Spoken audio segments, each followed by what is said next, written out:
There are many people who face that situation. So I wouldn't say that I was super perfect when I started broadcasting. So I started off as a radio jockey. Sanjeev gave quite an introduction. It might sound fancy, but it is not. So I started off as a radio jockey, as a child artist initially. So I was exposed to the microphone, and being in front of the mic is basically like, inside a closed room, nobody's watching you, you're just talking.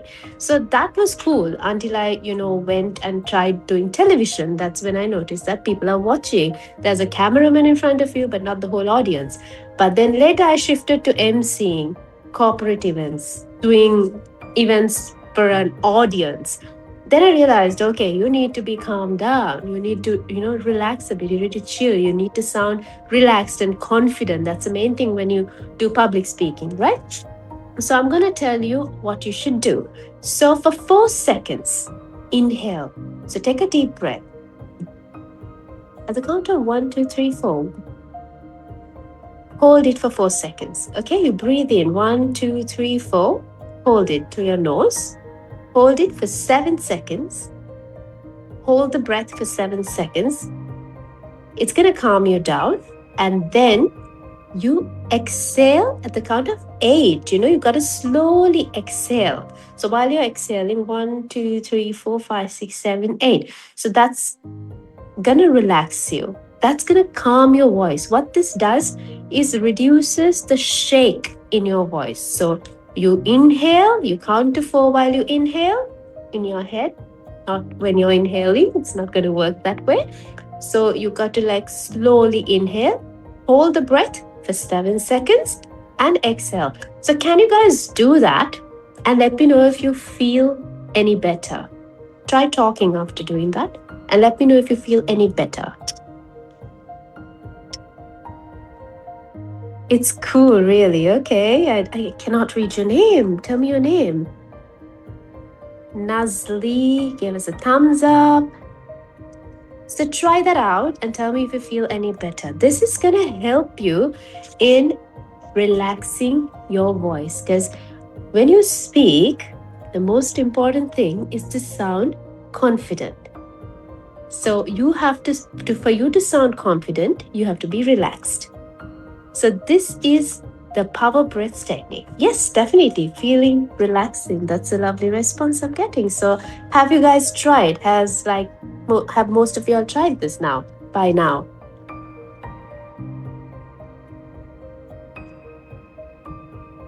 So this is a technique used by professionals.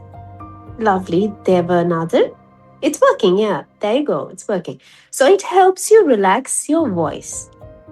So what happens when you do this is you are going to tell yourself, you got this. This felt pretty good. Tarindu, thank you. Lovely. So this is something you can use before, let's say, making a presentation in front of a crowd of people, maybe at a meeting room, boardroom, if you want to talk to your boss, or if you want to do a presentation in front of people, or if you want to just, talk to someone. Sometimes, a basic conversation could also make you nervous.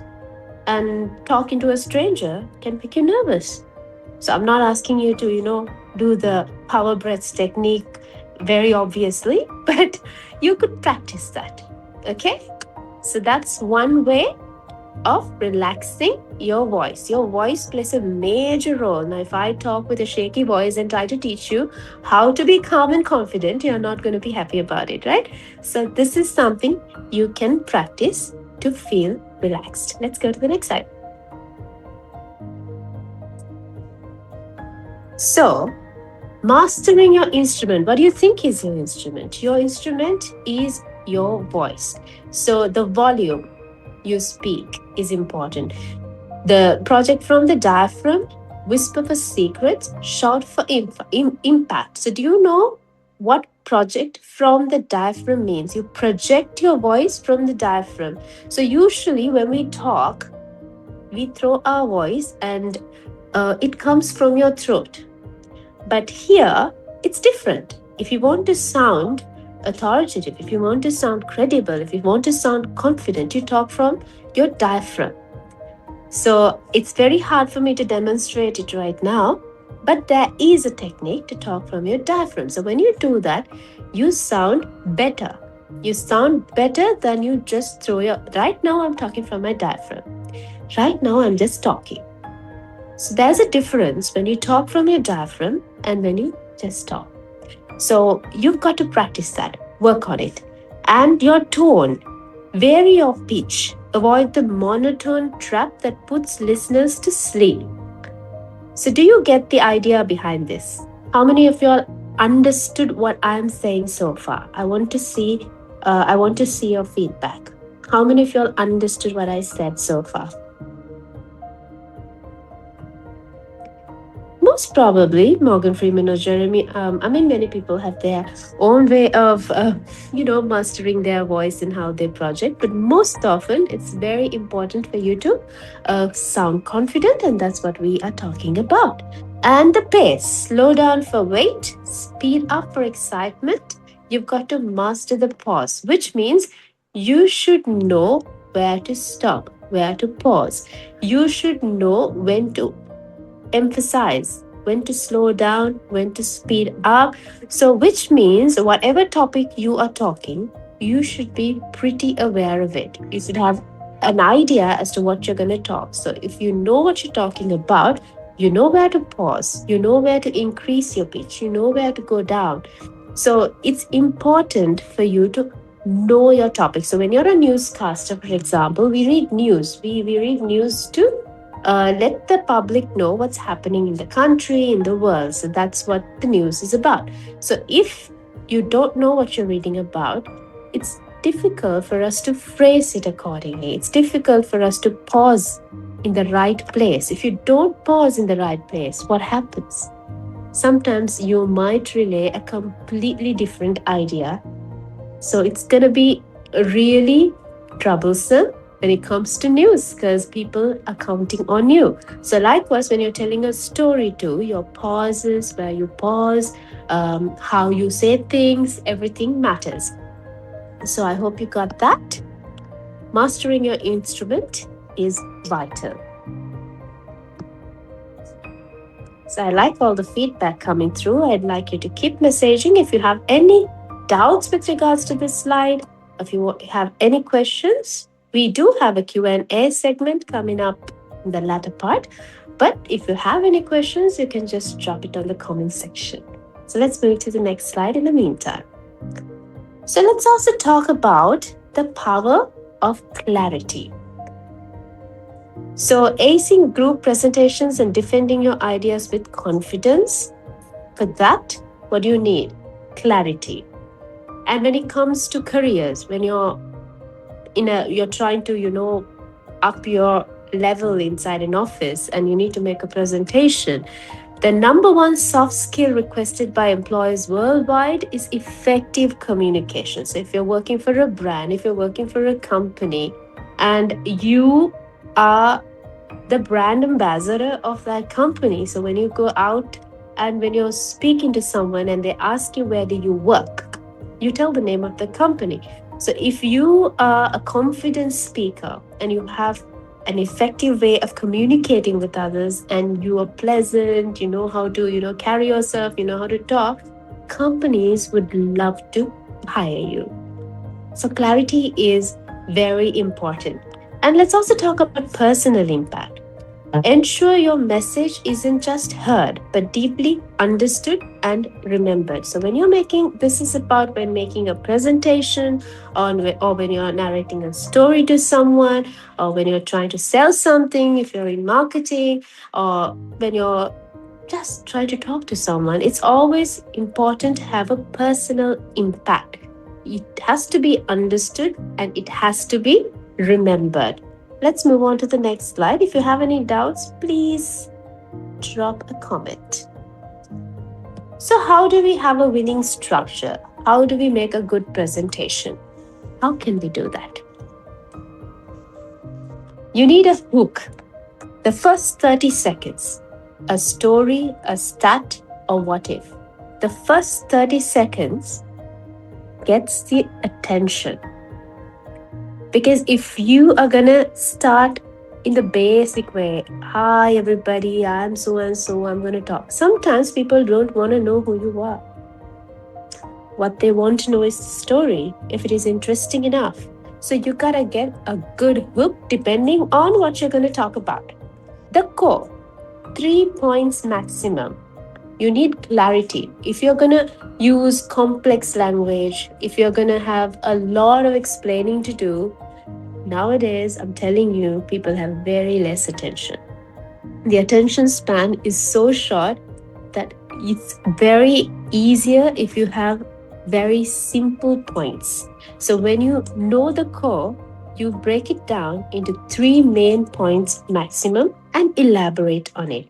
And you've got to give a very good closing, a memorable summary, and a clear call to action. What happens next? People want to know what happens next. This, I'm literally talking about making a presentation or, presenting a program on air. Always keep the momentum going. But this can change according to what you want to talk on and where you are and the situation you are in. So I'm not going to say that whatever I have emphasized on this winning structure is going to be applicable for everyone, but you need a hook, you need the core, and you need a proper closing. Do we have any questions? Thank you very much for all the compliments. I'd love to hear from your end as well. This is going like a one-way conversation, but usually communication webinar is all about having your feedback as well, because I would like to know what you want to know as well. So people might think just because I'm into presenting and all that, I've never felt nervous. But no, I've been super nervous. I've, been shivering. My mouth starts shivering before getting on stage and trying to, talk to people. But with time, when you practice how to remain calm, you can pull off anything. Communication is key, and it also gives an impression about you to the other person when you're talking. Let's move on to the next slide. So I'm going to give you a little bit of work. So now that I've given you a lot of information with regards to how you could stay calm and what you could do in terms of preparing your winning structure, and what's important: to be confident, to be calm, to project whatever you're saying with confidence. I want you to pick a topic of your choice. It could be anything which is listed on the screen, or any topic of your choice. And I want at least 5 volunteers to give me a 30-second talk. Choose a prompt and talk for 30 seconds without saying or like. So who's going to volunteer? I think you have an option of putting your hands up, right? So I'm going to mention a few points from all the rapid fire rounds we had. So this is impromptu. You just did it right away. You had no time to prepare. You had no time to come up with a topic. I just suggested and you just spoke. And medieval was not in my list, but still, that's a great pick. That's a great choice. So what I want to highlight here is, imagine you had time to prepare. Imagine you had a hook there. Imagine you had time to work on your core and your closing. That's going to sound even better, but you already sounded great. So one thing I wanted to highlight is the importance of pronunciation. So you're not going to, you're probably interested in public speaking, but you don't want to present on TV, you don't want to be a news anchor, you don't want to get into radio or anything of that sort, but you just want to speak confidently. But pronunciation is key. Why do you think pronunciation is key? When you pronounce the words right, the message is clearer. So it goes back to point A, which is clarity. Clarity plays a pivotal role in relaying a message. So when you have good pronunciation and enunciation, it kind of gets the message through very clearly. So, what we need to work on all the time, if you're interested in talking, or if you just want to improve the way you speak, you don't have to do public speaking to improve the way you speak. To do that, you have to work on your pronunciation. You should try to, if it's basically about English, you should try to learn new words every day. And watching documentaries, it helps. And at the same time, try to be as simple as possible. Now, there are terms which are not understood by many people. So, if you're interested in presenting that is, you have to make sure you use a very simple language. It's not, it's not fancy to use long and heavy words in English. It's always best to use very simple language. So that's something I always told my trainees, like all the students who come, I've always spoken about how important it is to speak in simple language. So that's another point I wanted to highlight here. But all of you did well. Thank you so much for participating. And let's move on to the next slide. So it's not just about your tone, it's not just about having your story, it's not about all that. Your personality, the way you present yourself, also plays a major part in how people would understand you or how people would accept you. So you need to have the power pose. You need to own the hall. You need to be very confident. Your walk, the way you talk, and the gestures, that matters a lot, and your eye contact. I wouldn't say like when you walk into a hall, you look at everybody's eyes directly, but there is a T zone of the room where the cameras are. So you've got to focus that. So this is about people who would love to MC or who's going to talk in front of a crowd.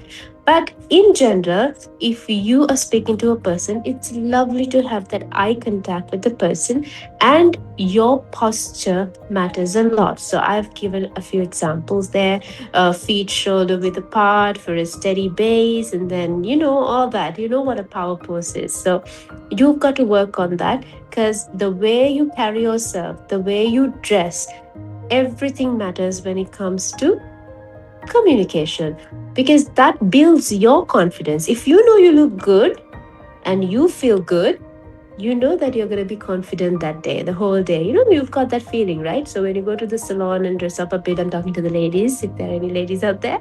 So you feel good that day, you feel like you're the queen. So likewise, the guys, when you dress up a bit and when you look at yourself in the mirror, you feel that extra boost. So it's very important to dress up. It's very important to feel good about yourself first. So that also contributes to being confident. Let's move on to the next one.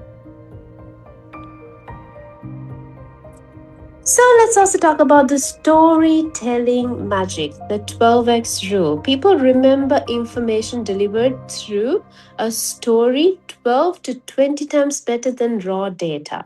So use the conflict resolution arc. Start with the problem, show the struggle, then reveal the solution. So we can talk about this in detail when we have a longer version of the workshop. But it's always important to speak about the problem, the struggle, and also end of the talk, whatever you're talking on, you've got to give them a solution, or you've got to give them something to take home, right? So you've got to practice the storytelling magic. So these are all vast areas in public speaking. You could be a person who wants to talk in public, relate a story. You could be a person who wants to be a presenter. You could be a person who just wants to do the presentation right. So these things are very common topics I've touched on. But when it comes to the whole workshop per se, you will get to know, or you'll get to learn things in more detail. Let's move on to the next one. So that's a small take-home message. Communication is a bridge between confusion and clarity. So I'm going to open the floor for questions.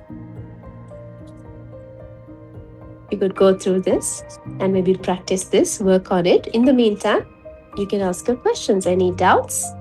I'm here to answer.